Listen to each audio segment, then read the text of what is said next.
فاذكروني أذكركم واشكروا لي ولا تكفرون يا أيها الذين آمنوا استعينوا بالصبر والصلاة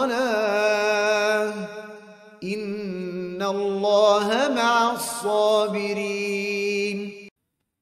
Kemudian di sini bawakan kalamnya Ibnul Qayyim, ya, atau secara makna ya, kalamnya Al-Imam Ibnul Qayyim, yang Ibnul Qayyim menyebutkan awaiq as-sair ala siratal mustaqim, penghalang-penghalang seseorang untuk bisa istiqomah di atas siratal mustaqim. Ini beliau sebutkan ada 7. Ibnul Qayyim menyebutkan ada 7 penghalang-penghalang siratal mustaqim. Al-Imam Ibnul Qayyim sebutkan kurang lebih ada 7. Yang pertama, ya, jadi seseorang akan disesatkan oleh syaitan dari siratal mustaqim pertama dengan kesyirikan. Dan ini adalah penghalang yang paling besar. Kalau orang sudah masuk ke sana tidak segera bertobat, maka dia akan terjebak dalam kesyirikan itu dan nggak bisa lepas, nggak bisa keluar. Dan itu yang paling berbahaya. Dan kalau setan berhasil menjerumuskan seorang ke dalam kesyirikan, sudah selesai dia. Ya. Akan tetapi kalau seseorang dijerumuskan ke dalam kesyirikan tidak bisa.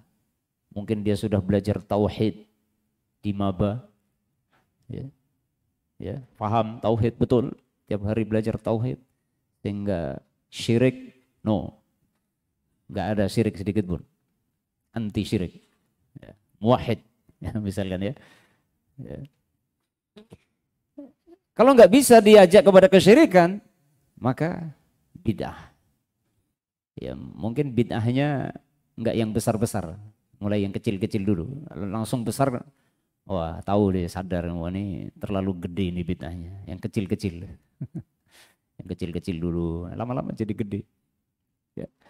Kalau nggak bisa, karena sudah belajar betul, memahami hadis-hadis Nabi, sunnah Nabi sudah, subhanallah, sudah paham betul, Arba'in Nawawiyah sudah hafal, sarahnya hafal, ya, sehingga paham betul, ya, sehingga anti bid'ah. Nggak bisa, maka akan dibawa yang ketiga, yaitu dosa besar. Ya, dosa besar. Dibawa masuk kepada dosa besar. Mungkin awalnya nyicip saja. Ya. Ya, jadi kalau sudah melakukan dosa besar ibaratnya sudah dia menyimpang jalan siratal mustaqim. Jadi jangan dikira menyimpang dari siratal mustaqim itu hanya melakukan kesyirikan dan bid'ah, melakukan dosa juga nyimpang dari siratal mustaqim. Jangan remehkan. Kalau melakukan dosa besar enggak, ya. Karena sudah tahu bahayanya sudah besar, enggak bisa disesatkan ke dalam dosa besar, maka akan dibawa oleh syaitan untuk melakukan dosa kecil.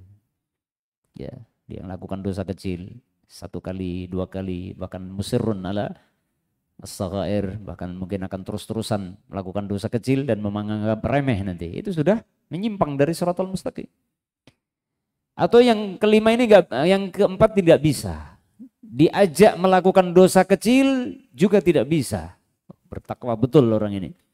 Maka akan dibawa kepada penghalang yang kelima, disibukkan dengan hal-hal yang mubah sehingga dia meninggalkan banyak ketaatan.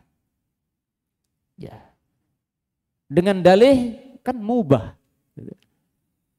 Mubah.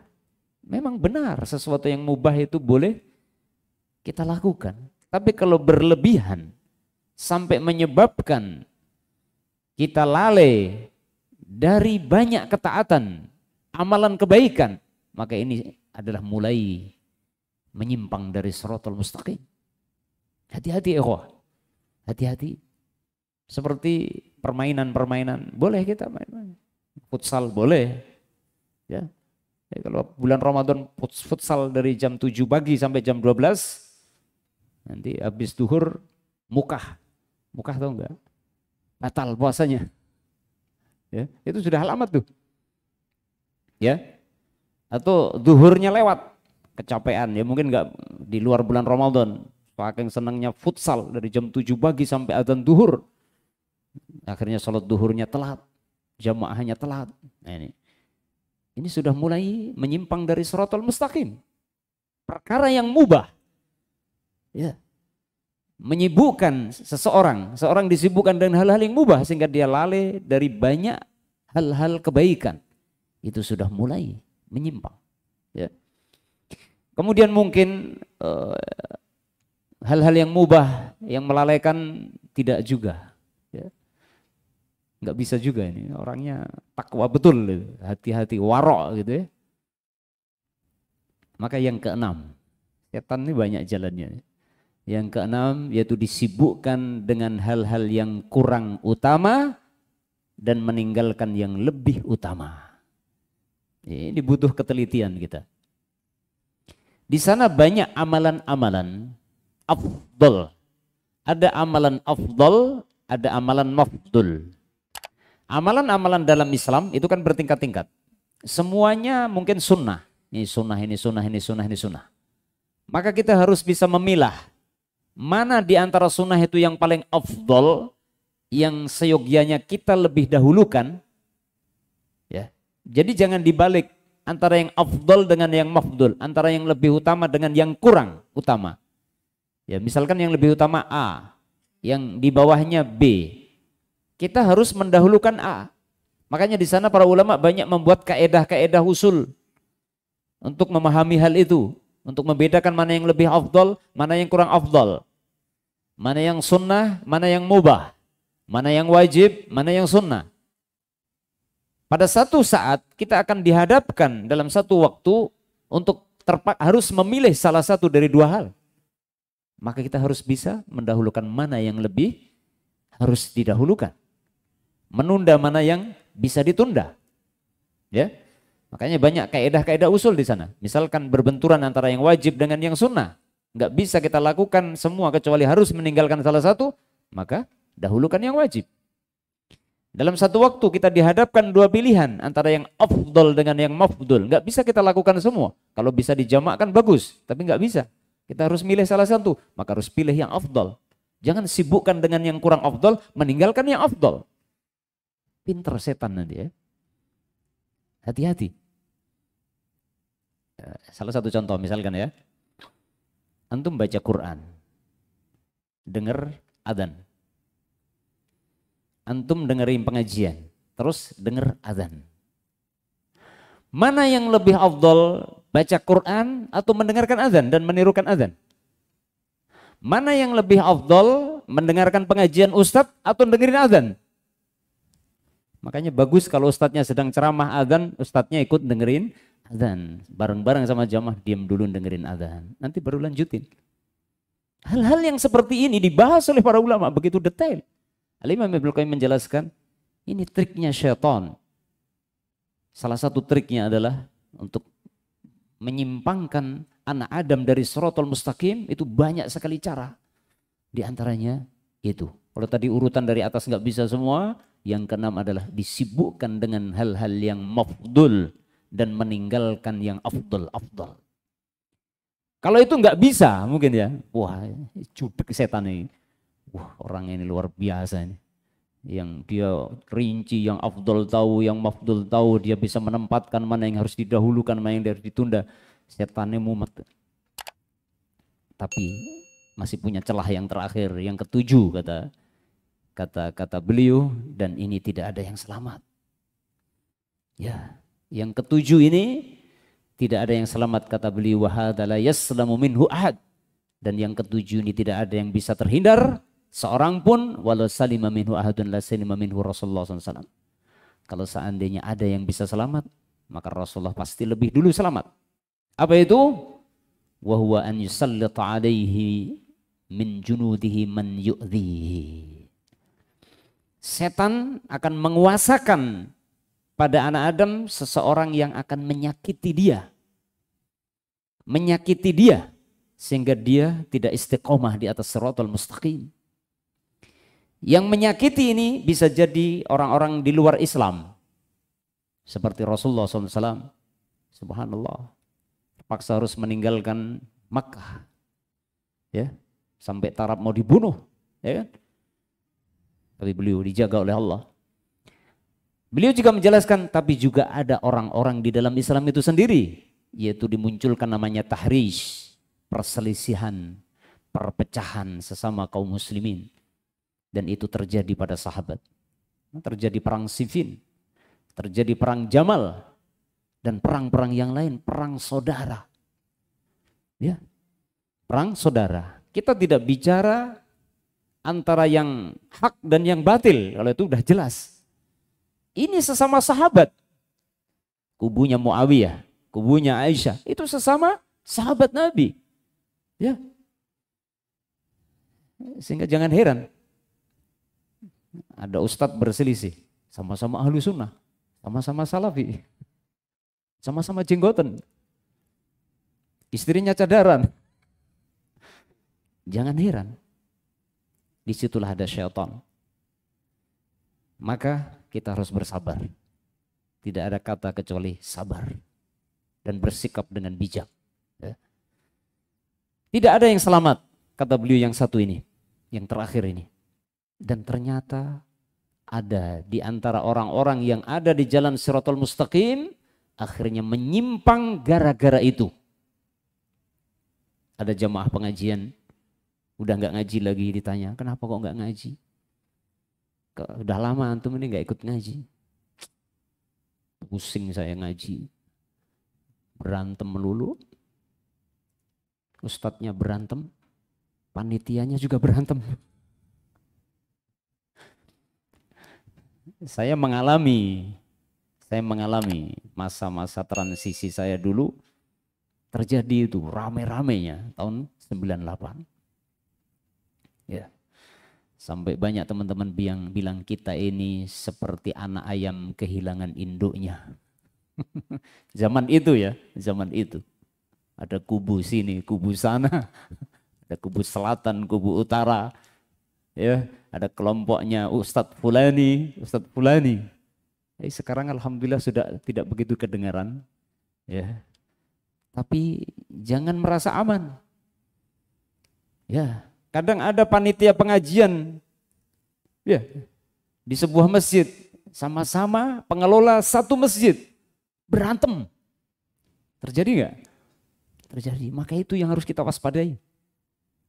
Ya, itu harus kita waspadai. Dan saya melihat ya ada sebagian teman-teman yang akhirnya off untuk sementara, karena saya untuk sementara off dulu. Sementara sampai kapan? Sementaranya sampai kapan, bro? Ini jangan pertaruhkan nasib ente di akhirat loh. Kalau off dalam artian meninggalkan satu majelis tertentu tapi dia masih tetap istiqomah mencari ilmu, oke, nggak masalah, karena mungkin menghindari fitnah atau keluar dari sebuah kepanitiaan, mohon maaf dulu sementara karena dia menghindari fitnah supaya tidak persoalan semakin buruk, maka dia menghindar dulu, tapi dia tetap istiqomah ngaji, belajar agama. Yang repot off, ada yang off, bener-bener off, semuanya off. La ta'lim wala kata-kata, nggak ada semua, udah kelihatan. Ya, ada yang seperti itu. Saya melihat ada yang seperti itu. Na'udzubillah, nasallahu alaihi. Maka ini syaitan, ayyuhal ikhwah. Ini yang harus kita waspadai. Maka Nabi SAW mengingatkan kepada kita, ya, bahwasanya syaitan itu, inna syaitan qa'ada li ibni Adam bi atrukihi. Dalam hadis riwayat Imam Nasa'i disahihkan Al-Albani, Rasulullah mengatakan, inna syaitana qa'ada li ibni Adam bi atrukihi. Sesungguhnya syaitan itu selalu duduk ya di jalan-jalan anak Adam. Semua jalan itu ditempati oleh syaitan. Semua jalan yang dilewati manusia, di situ ada setan. Baik jalan kebaikan ataupun jalan keburukan. Jalan menuju masjid ada setannya. Jalan menuju tempat maksiat ada setannya. Di dalam masjid ada setan juga. Jangan dikira nggak ada setan. Kalau sudah di masjid maba terus, aman gak ada setan. Nanti dulu. Gak ada yang bisa menjamin di dunia ini tempat yang aman. Jangankan di sini, di Masjidil Haram saja ada setannya loh. Ya, di Masjidil Haram ada setannya enggak? Makanya orang heran kok ada orang sedang tawaf kehilangan dompet. Di Mabah kan nggak ada ya. Di Masjidil Haram orang sedang tawaf kehilangan dompet. Ibu-ibu tolong-tolong kehilangan dompet. Dia heran kok di Masjidil Haram saya bisa kecurian gitu. Dan memang Masjidil Haram nggak ada setannya. Ada juga, justru setannya gede-gede. Setan yang menggoda penuntut ilmu, ya selevel. Setan yang menggoda ahli maksiat, ya selevel gitu. Jadi nggak ada yang aman gitu ya. Jangan merasa aman. Oleh karena itu Rasulullah SAW mengajarkan wirid-wirid, zikir-zikir untuk perlindungan kepada Allah Subhanahu wa taala dari segala tipu daya syaitan. Nah, kurang satu. Satu ya. Terakhir manhum ahlus siratil mustaqim. Panitianya nggak berani protes hari ini. Karena tadi udah ditakut-takutin. Manhum ahlus siratil mustaqim sekarang. Siapakah dia orang yang benar-benar menitih siratal mustaqim? Di sini beliau bawakan firman Allah Subhanahu wa taala, ini kesimpulan dalam surat An-Nisa. Allah mengatakan wa may yuti'illaha war rasul fa ulaika ma'al ladzina an'ama Allahu 'alaihim minan nabiyyin was-siddiqin wasyuhada'i was-shalihin. Dan barang siapa yang taat kepada Allah dan Rasulnya, maka mereka itulah orang-orang yang bersama orang-orang yang telah Allah beri nikmat dari kalangan nabi, siddiqin, syuhada dan salihin. Dalam surat Al-Fatihah, ihdinas siratal mustaqim siratal ladzina an'amta 'alaihim. Siratal mustaqim, kita minta siratal mustaqim, yaitu siratal mustaqim yang ditempuh oleh orang-orang yang telah Allah beri nikmat. Siapa mereka? Para nabi, siddiqin, syuhada dan salihin. Siapa mereka? Taat kepada Allah dan Rasulnya. Istiqomah, taat kepada Allah dan Rasulnya. Itulah orang yang berada di siratal mustaqim. Selalu taat kepada Allah dan Rasulnya, mengikuti ajaran Allah dan Rasulnya, tidak belok sampai akhir hayat. Ya, sampai akhir hayat. Itulah mereka orang-orang yang sukses karena Allah berikan hidayah, bisa menitih siratal mustaqim. Dan tadi seperti dikatakan Nabi SAW, ujungnya adalah al-jannah. Tapi sekali lagi saya ingatkan, kita yang sudah ada di siratal mustaqim harus berjuang setelah terus berdoa kepada Allah agar kita istiqomah sampai akhir hayat kita. Karena kata Nabi, innamal a'malu bil khawatim. Sesungguhnya amalan tergantung akhirnya. Enggak ada gunanya sekarang kita berada di atas jalan kebenaran kalau wafat dalam kondisi meninggalkan yang kita lakukan sekarang. Ya, yang menjadi penentu innamal a'mal bil khawatim. Amalan bergantung dengan akhirnya. Ya.